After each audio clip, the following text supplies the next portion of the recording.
که 2 ټیمه روټۍ وخورو دا درېیمه لږه کمزوري میلاو شي بس موږ ګیلې شکوې شروع خو له منډه والعیاذ بالله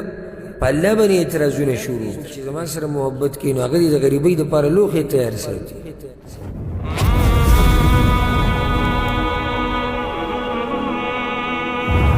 ابو هريره رضی الله عنه په دې کې هم غریبانان صحابه کرام د پیغمبر صلی الله علیه وسلم خواله راغلي دي او هغوی دا شکایت کړه.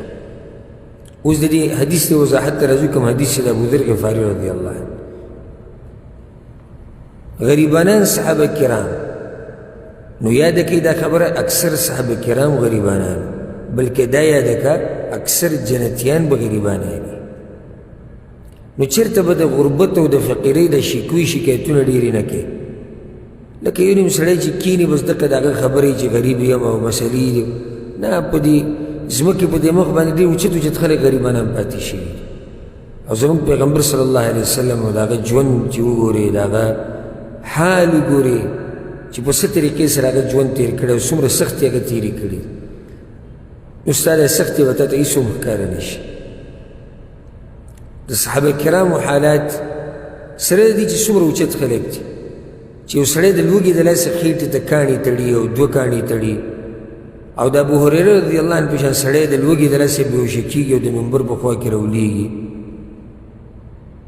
سوچ وکړه چې دا به څنګه غریبي وي ده او ما ورته صرف د دې د لاسه چې یو ورځ 2 کاره لاړ نه شو بس ځمکه او اسمان یې وکړو که 2 ټیمه روټۍ وخورو دا درېیمه لږه کمزوري میلاو شي بس موږ ګیلې شکوې شروع که معمولي قرضه راباندې زیاتې شي بس بیا دومره سم جړا لا شو او بعض خو له منډه والعیاذ بالله په الله باندې اعتراضونه شروع کړي نو صبر وکړئ. نیکان خلک اکثر غریبانان پاتې شوي بلکې روایت کې داسې راځي اگر که سند کې د علماو کلام د پیغمبر صلی الله علیه وسلم وایي څوک چې زما سره محبت کوي څوک چې زما سره محبت کوي نو هغه دې د غریبۍ دپاره لوښې تیار ساتي. او ځکه بعض علما دا وی غریبي